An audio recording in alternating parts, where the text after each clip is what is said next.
Hello students, good afternoon and very warm welcome to all of you on my YouTube channel। बेटा कैसे हैं आप सब? उम्मीद करते हैं सब बेहतर होंगे, अच्छे से स्टडीज चल रही होंगी।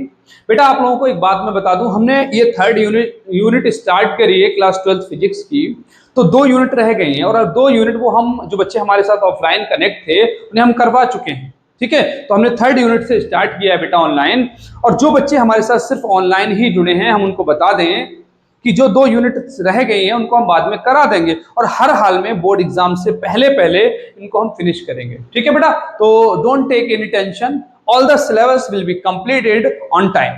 ओके, तो कल की क्लास में बेटा हमने पढ़ा था लॉरेंज फोर्स और आज की क्लास में उसके आगे की हम बात करेंगे, लेकिन उससे पहले हम लॉरेंज फोर्स को एक बार फिर से रिपीट कर रहे हैं, समझ लीजिए क्योंकि आगे की चीज उसी से कनेक्टेड है। ठीक है बेटा, तो लॉरेंज फोर्स क्या है? हमने बताया था कि अगर कोई मैग्नेटिक फील्ड है बेटा, मान लीजिए ये मैग्नेटिक फील्ड है, ठीक है, दिस इज मैग्नेटिक फील्ड, और इस मैग्नेटिक फील्ड के अंदर कोई चार्ज जो पार्टिकल रखा हुआ है, सपोज दैट इसका चार्ज Q है और ये चार्ज पार्टिकल इस मैग्नेटिक फील्ड के अंदर मोशन करता है, मूव करता है। तो जैसे ये चार्ज पार्टिकल मैग्नेटिक फील्ड के अंदर मूव करेगा, चलेगा, तो इस पर एक फोर्स अप्लाई होने लगता है and that force is known as Lorentz force. That force is known as Lorentz force। बेटा मैग्नेटिक फील्ड के अंदर अगर कोई चार्ज्ड पार्टिकल यानी ऐसा पार्टिकल जिस पर इलेक्ट्रिक चार्ज है, अगर वो मूव करता है, चलता है, तो उस पर एक फोर्स अप्लाई हो जाता है and that force is known as Lorentz force. Okay, तो अब यहां हम बात करने वाले हैं कुछ और, जरा समझिएगा पूरे फोकस के साथ। आज हम इसके आगे की चीज समझेंगे।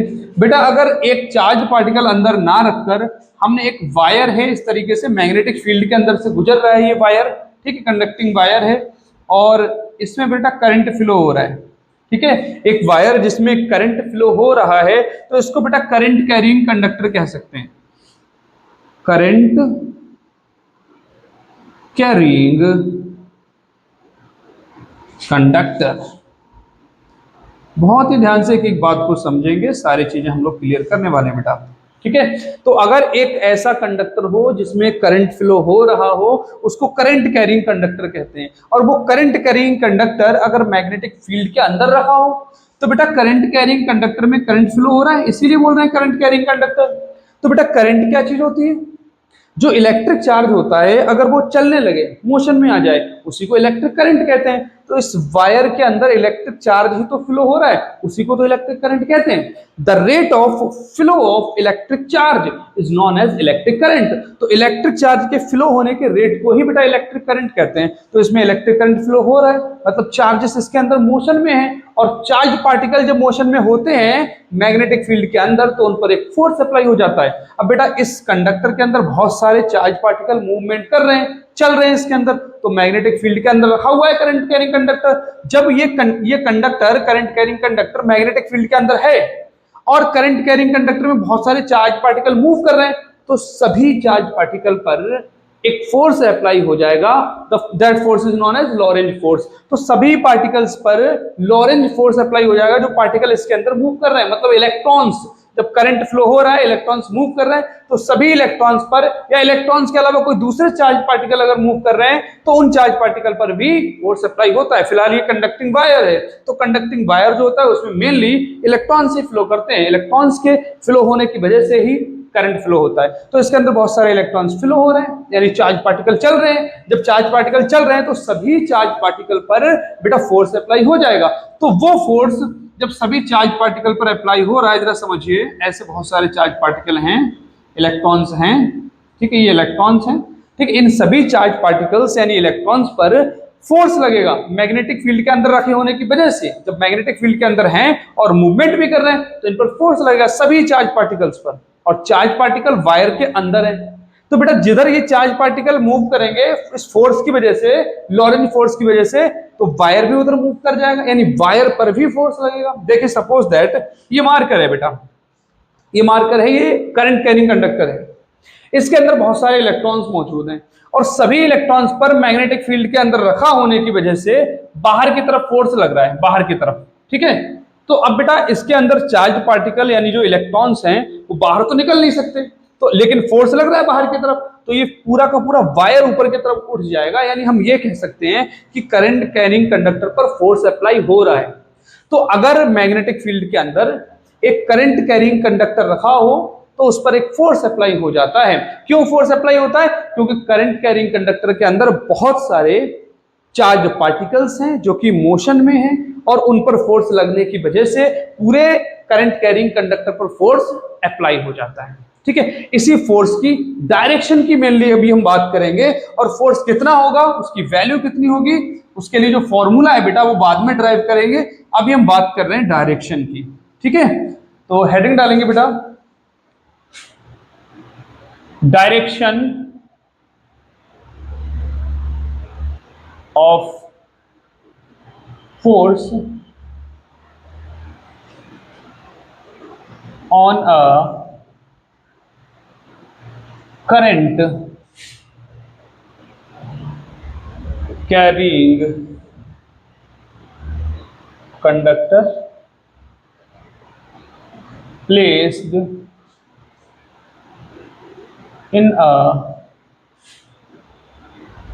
uniform magnetic field।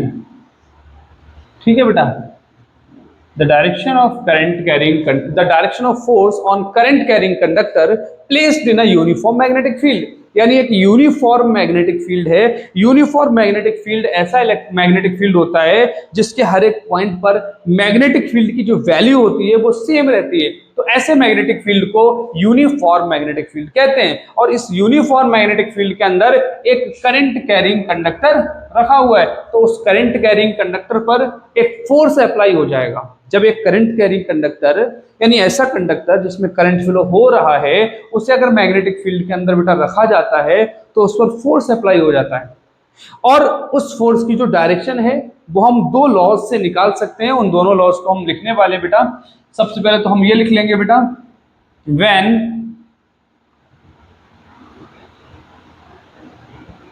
A current carrying conductor, when a current carrying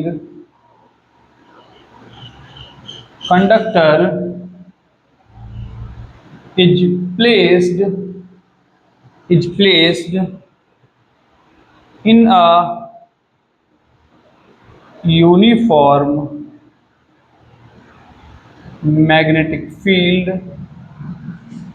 magnetic field, then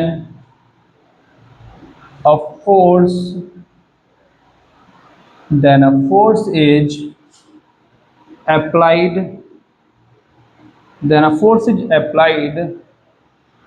on the conductor।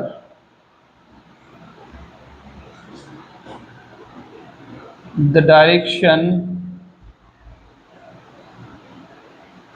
of this force can be determined by using the following two laws। ठीक है, मैं इसको बता देता हूं एक बार फिर से बेटा। When a current carrying conductor is placed in a uniform magnetic field, यानी एक करंट कैरिंग कंडक्टर को जब मैग्नेटिक फील्ड के अंदर रखा जाता है, देन अ फोर्स, तो एक फोर्स अप्लाई हो जाता है, इज अप्लाई हो जाता है ऑन द कंडक्टर, उस कंडक्टर पर एक फोर्स अप्लाई हो जाता है। The direction of this force, और इस फोर्स की जो डायरेक्शन होती है, कैन बी डिटरमाइंड, उसको डिटरमाइन किया जा सकता है, पता लगाया जा सकता है by using the following two laws. जो टू लॉज हम लिखने वाले हैं उनके थ्रू हम पता कर सकते हैं इसकी डायरेक्शन। ठीक है भाई, तो बेटा इसका स्क्रीनशॉट ले लीजिएगा आप लोग। ठीक है, नोट कर लीजिए इसको। ठीक है भाई, मैं इसको इरेज कर देता हूं बेटा।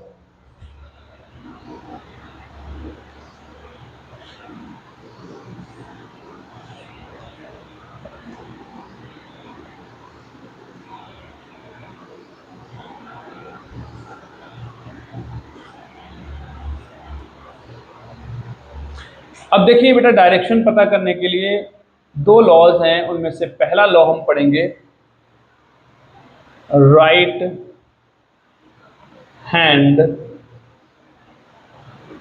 Palm rule number 2। Right hand palm rule number 2। अभी right hand palm rule number 2 क्या है बेटा? अगर हम अपने राइट हैंड की पाम, पाम मतलब हथेली, अगर हम अपने राइट हैंड की पाम को स्ट्रेच करके फैला कर इस प्रकार से रखें कि जो थंब हो हमारा वो करंट की डायरेक्शन में पॉइंट करे, और जो ये स्ट्रेच करी हुई फैली हुई उंगलियां हैं हमारी, स्ट्रेच करी हुई फिंगर्स हैं, ये मैग्नेटिक फील्ड को रिप्रेजेंट करें। बहुत ही ध्यान से समझना, जो थंब है वो करंट की डायरेक्शन को रिप्रेजेंट करे, और जो हमारी फिंगर्स हैं स्ट्रेच करी हुई, ये मैग्नेटिक फील्ड को रिप्रेजेंट करें। तो जो करंट कैरिंग कंडक्टर रखा हुआ है ना मैग्नेटिक फील्ड के अंदर, उस पर जो फोर्स अप्लाई होगा वो इस पाम के परपेंडिकुलर होगा। ठीक है, पाम के परपेंडिकुलर, पाम से पुश करने की डायरेक्शन में होगा।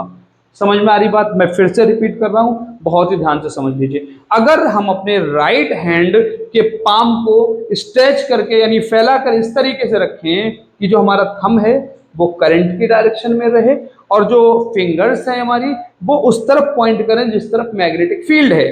थंब करंट की डायरेक्शन में और जो स्ट्रेच करी हुई फिंगर्स हैं वो मैग्नेटिक फील्ड की डायरेक्शन में हो, तो हमारी पाम के परपेंडिकुलर, पाम से पुश करने की डायरेक्शन में यानी धक्का लगाने की डायरेक्शन में करंट कैरिंग कंडक्टर पर फोर्स होता है। Is it okay?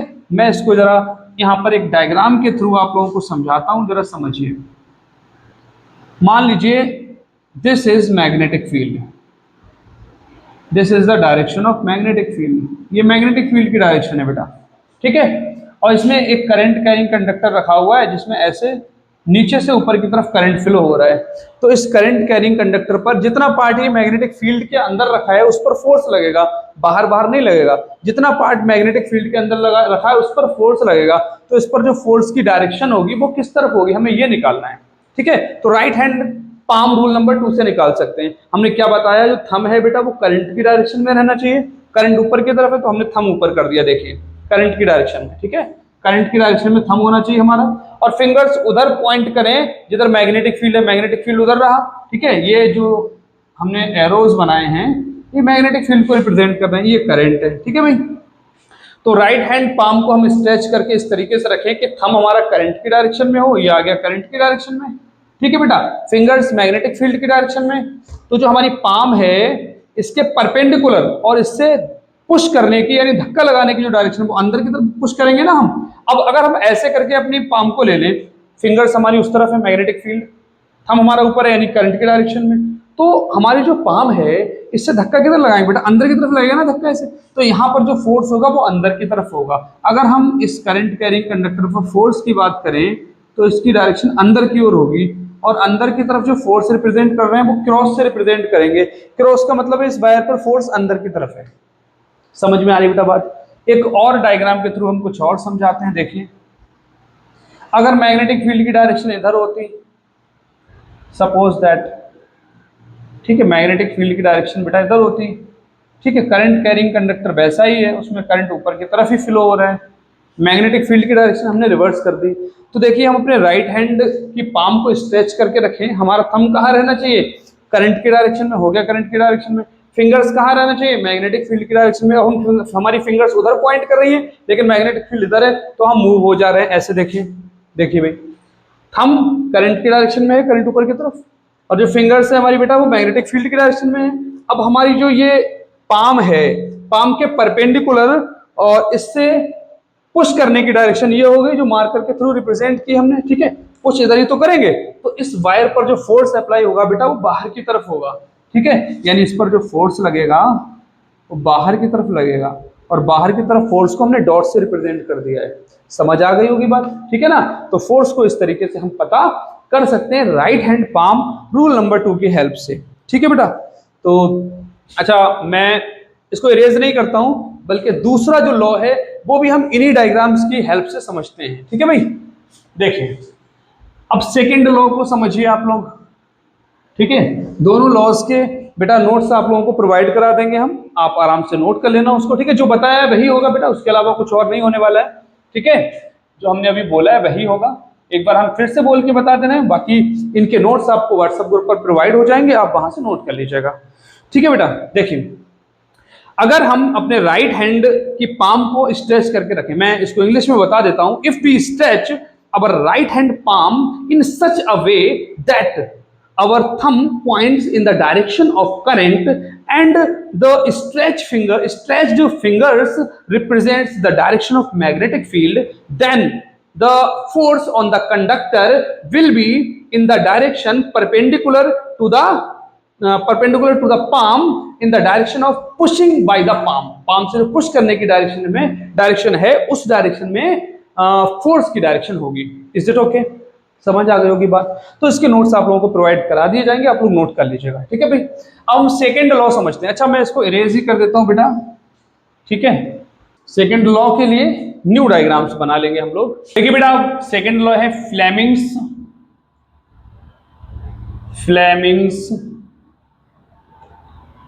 Left hand rule. Fleming's left hand rule. अभी फ्लेमिंग्स लेफ्ट हैंड रूल क्या है? ये भी बेटा करंट कैरिंग कंडक्टर पर अप्लाई होने वाले फोर्स की डायरेक्शन को बताता है। मतलब जब मैग्नेटिक फील्ड के अंदर एक करंट कैरिंग कंडक्टर को रखा जाता है, तब उस करंट कैरिंग कंडक्टर पर एक फोर्स अप्लाई हो जाता है, और उस फोर्स की डायरेक्शन हम दो लॉज से निकाल सकते हैं। पहला हमने पढ़ा अभी right hand palm rule number 2, और सेकेंड लॉ ये है बेटा फ्लेमिंग्स लेफ्ट हैंड रूल। दोनों में से कोई सा भी रूल लगाकर हम डायरेक्शन ऑफ द फोर्स निकाल सकते हैं। दोनों से सेम डायरेक्शन आएगी, ऐसा नहीं अलग अलग आएगी। अभी मैं इसको वेरीफाई भी करूंगा, देखिएगा। तो फ्लेमिंग्स लेफ्ट हैंड रूल क्या है बेटा, समझिए। अगर हम लेफ्ट हैंड रूल क्या है बेटा, लेफ्ट हैंड रूल, तो अगर हम अपने लेफ्ट हैंड को ले और उसका थंब के पास वाली फिंगर, इसको फोर फिंगर कहते हैं, और उसके बाद मिडिल फिंगर, तो थंब, फोर फिंगर और मिडिल फिंगर, इन तीनों को स्ट्रेच करके फैलाकर इस तरीके से रखें कि तीनों एक दूसरे के परपेंडिकुलर रहें, यानी तीनों एक दूसरे के साथ 90 डिग्री का एंगल फॉर्म करें। ये देखिए, ये फोर फिंगर है हमारी, ये थंब है। एंगल कितने का हो गया बेटा, ये एंगल 90 डिग्री हो गया, ये 90 डिग्री, ये हॉरिजॉन्टल है, ये वर्टिकल, तो एंगल कितना हो गया बेटा, 90 डिग्री का हो गया। यहां देखिए, ये उस डायरेक्शन में गई है, ये परपेंडिकुलरली इधर आ गई, ये देखिए ऐसे ऐसे, ये 90 डिग्री का एंगल हो गया। अब इसका एंगल इसके साथ देखें, देखिए बेटा, ये इस तरफ है बाहर की तरफ, और ये ऊपर की तरफ है, ऐसे एंगल कितना हो गया, 90 डिग्री का हो गया। तो ये तीनों ही फिंगर्स एक दूसरे के साथ 90 डिग्री का एंगल बना रहे हैं, ठीक है। तो अगर हम अपने लेफ्ट हैंड के थंब, लेफ्ट हैंड की फोर फिंगर और लेफ्ट हैंड की जो मिडिल फिंगर है, इन तीनों को स्ट्रेच करके इस तरीके से रखें कि तीनों एक दूसरे के परपेंडिकुलर रहें, और जो हमारी सामने वाली फिंगर है यानी फोर फिंगर है, वो मैग्नेटिक फील्ड को रिप्रेजेंट करें। फोर फिंगर मैग्नेटिक फील्ड को रिप्रेजेंट करे। दिस इज फोर फिंगर, जो थंब के पास वाली है वो फोर फिंगर है, तो फोर फिंगर मैग्नेटिक फील्ड को रिप्रेजेंट करे, और ये जो मिडिल फिंगर है बेटा वो करंट को रिप्रेजेंट करे। तो जो हमारा थंब है वो करंट कैरिंग कंडक्टर पर अप्लाई होने वाले फोर्स की डायरेक्शन बताता है। मैं फिर से रिपीट करता हूं बेटा, जब मैग्नेटिक फील्ड के अंदर हम करंट कैरिंग कंडक्टर को रखते हैं, तो उस करंट कैरिंग कंडक्टर पर बेटा फोर्स लगने लगता है, और उस फोर्स की डायरेक्शन हम फ्लेमिंग्स लेफ्ट हैंड रूल से निकाल सकते हैं। और फ्लेमिंग्स लेफ्ट हैंड रूल ये है कि अगर हम अपने लेफ्ट हैंड के थंब और उसके पास वाली फिंगर यानी फोर फिंगर और मिडिल फिंगर, तीनों को एक दूसरे के परपेंडिकुलर स्ट्रेच करके रखें, ठीक है, और इस तरीके से स्ट्रेच हो ये कि जो सामने वाली यानी फोर फिंगर है वो बेटा मैग्नेटिक फील्ड को रिप्रेजेंट कर रही हो, और मिडिल फिंगर करंट को रिप्रेजेंट कर रही हो, तो जो हमारा थंब होता है वो करंट कैरिंग कंडक्टर पर अप्लाई होने वाले फोर्स की डायरेक्शन को रिप्रेजेंट करता है। I repeat it again, if the four finger represents the direction of current, the direction of magnetic field. If four finger represents the direction of magnetic field and the middle finger represents the direction of current, then the direction of force on the conductor will be represented by the direction of thumb. ठीक है, तो thumb से current carrying conductor पर apply होने वाले force की direction represent होती है। इसको एग्जांपल के थ्रू समझते हैं हम बेटा। देखिए, मान लीजिए ये मैग्नेटिक फील्ड है, मैग्नेटिक फील्ड की डायरेक्शन हम ऊपर की तरफ ले लेते हैं अब की बार, ठीक है। दिस इज मैग्नेटिक फील्ड, बहुत ही ध्यान से समझ लीजिए बेटा। मैग्नेटिक फील्ड की डायरेक्शन ऊपर की तरफ है, ये मैग्नेटिक फील्ड है, और इसमें कोई करंट कैरिंग कंडक्टर रखा हुआ है ऐसे। इसमें करंट किस डायरेक्शन में फ्लो हो रहा है बेटा, इधर, ये करंट की डायरेक्शन है। तो इस करंट कैरिंग कंडक्टर पर जो फोर्स अप्लाई होगा उस फोर्स की डायरेक्शन क्या होगी। तो हम right hand left hand Fleming's left hand rule लगा रहे हैं, फ्लेमिंग्स लेफ्ट हैंड रूल। तो फ्लेमिंग्स लेफ्ट हैंड रूल ये है बेटा कि अगर हमारी जो फोर फिंगर है वो मैग्नेटिक फील्ड की डायरेक्शन में हो और जो मिडिल फिंगर है वो करंट की डायरेक्शन में हो, तो जो थंब होता है वो करंट कैरिंग कंडक्टर पर अप्लाई होने वाले फोर्स की डायरेक्शन को रिप्रेजेंट करता है। और हमें फोर्स की डायरेक्शन ही पता करनी है बेटा। अब देखिए मैग्नेटिक फील्ड ऊपर की तरफ है, मैग्नेटिक फील्ड हमें किससे रिप्रेजेंट करना है, फोर फिंगर से। तो हमने फोर फिंगर ऊपर की तरफ कर लीजिए, कर ली, देख लीजिए बहुत ध्यान से देखिए, फोर फिंगर बेटा हमने ऊपर की तरफ कर ली, ठीक है, क्योंकि मैग्नेटिक फील्ड हमारा फोर फिंगर की डायरेक्शन में होना चाहिए, ठीक है, जो थंब के पास वाली है, ठीक है। तो मैग्नेटिक फील्ड की डायरेक्शन में हो गई फोर फिंगर। और देखिए ये वाली यानी मिडिल फिंगर करंट की डायरेक्शन में होना चाहिए, क्या है, हाँ बिल्कुल है, अगर नहीं होती तो हम करते। तो ये करंट की डायरेक्शन में है यानी मिडिल फिंगर, और फोर फिंगर मैग्नेटिक फील्ड की डायरेक्शन में। तो बेटा थंब अपने आप से करंट कैरिंग कंडक्टर पर अप्लाई होने वाले फोर्स की डायरेक्शन को रिप्रेजेंट करता है, यानी फोर्स बाहर की तरफ होगा, इस कंडक्टर पर जो फोर्स होगा बाहर की तरफ होगा, ठीक है ना।